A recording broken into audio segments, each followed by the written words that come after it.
Hey, good morning, everybody. Rene here in the great outdoors today to share a thought I heard Pastor Chuck Smith say once that kind of stuck in my brain and never left. He said, God wants to grow a garden and not a factory.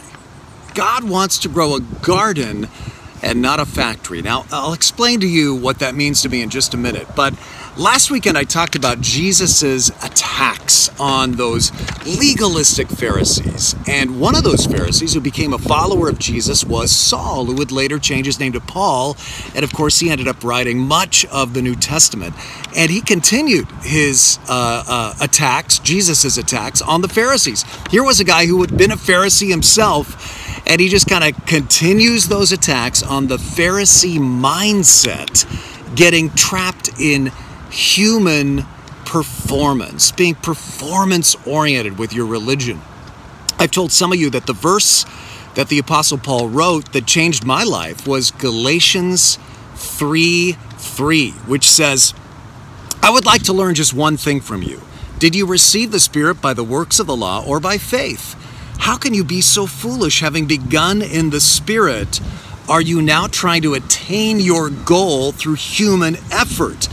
And as I've told you before, I realized when I read that years ago that he was describing exactly what I was doing, trying to be a Christian in my own strength, in the flesh.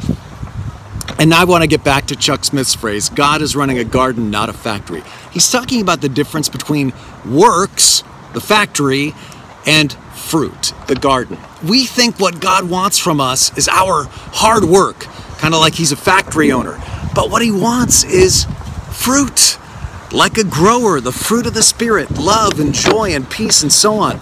You know, think of apricots hanging out on an apricot tree. I love to think of apricots.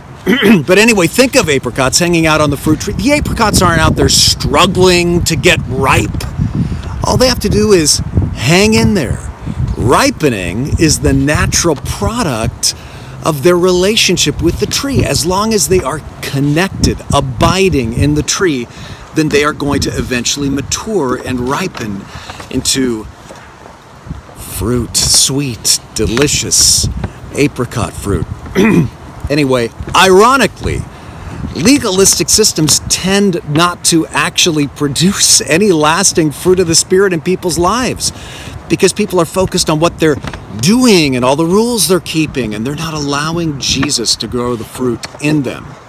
But the gospel of grace invites you to leave behind the busyness and the pressure and the smog of a factory life and instead enter the joy of the garden.